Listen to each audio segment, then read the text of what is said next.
2015च्या केदारनाथमधील पुरामध्ये मृत घोषित व्यक्ती निघाला जिवंत. पुण्यातील मनोरुग्णालयाकडून त्या रुग्णाचं कौटुंबिक पुनर्वसन. केदारनाथच्या पुरामुळं अनेकांचा मृत्यू तर शेकडो लोक बेपत्ता झाले. यात शिवमचा समावेश होता. मृत समजून नातेवाईकांनी प्रतिकात्मक अंत्यसंस्कार केले, परंतु शिवम पुण्यात असल्याचं समोर आलंय. पुणे. एखाद्या चित्रपटात एखादा हिरोचा मृत्यू होतो आणि तो अखेरच्या क्षणी जिवंत होतो, असा सीन असतो. अशा प्रकारच्या एखाद्या चित्रपटाच्या क्लायमॅक्सलाही लाजवेल अशी घटना पुण्यात घडली आहे. 2015 साली केदारनाथ इथं झालेल्या पुरात अनेक जण वाहून गेले होते. या घटनेत शिवमही वाहून गेला. बचाव पथकांनी आणि इतर संस्थांनी मदतकार्य राबवलं, परंतु त्यावेळी त्याची माहिती मिळाली नाही.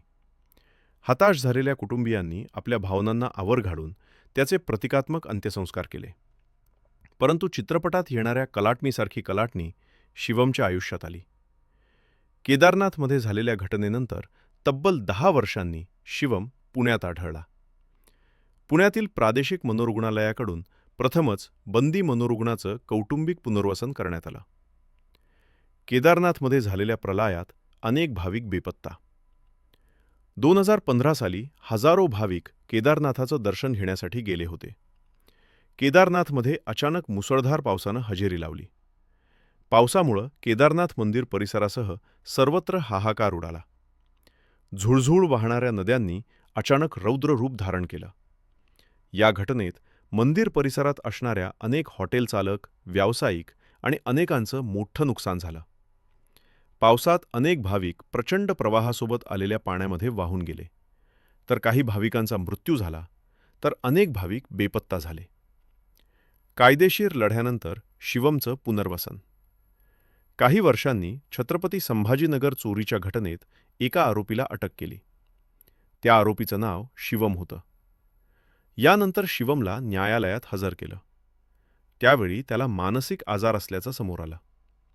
यानंतर त्याला पुण्यातील प्रादेशिक रुग्णालयात दाखल करण्यात आलं. तिथं त्याच्यावर उपचार करण्यात आले आणि कायदेशीर लढ्यानंतर त्याचं कौटुंबिक पुनर्वसन करण्यात आलं. शिवमसोबत संवाद साधताना येत होती अडचण.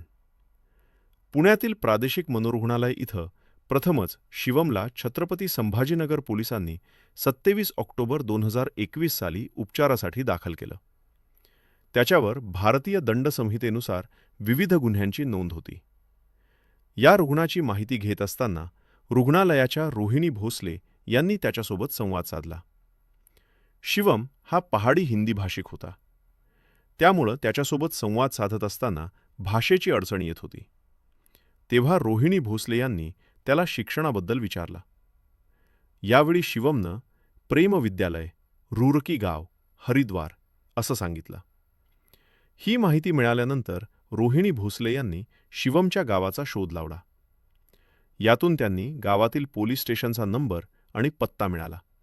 असं येरवडा प्रादेशिक मनोरुग्णालयाचे अधीक्षक डॉक्टर श्रीनिवास कोलोड यांनी सांगितलं. शिवमबद्दल कुटुंबियांना दिली माहिती. रोहिणी भोसले यांनी संबंधित पोलीस स्टेशनला फोनद्वारे आणि पत्र पाठवून संपर्क साधून शिवमबद्दल माहिती सांगितली.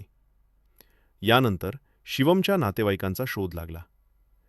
शिवमच्या भावाशी संवाद साधताना त्यानं सांगितलं की 2015 साली केदारनाथमध्ये झालेल्या अतिवृष्टीमध्ये शिवम वाहून गेला होता. शिवम केदारनाथ येथील मंदिरात सेवा करत होता.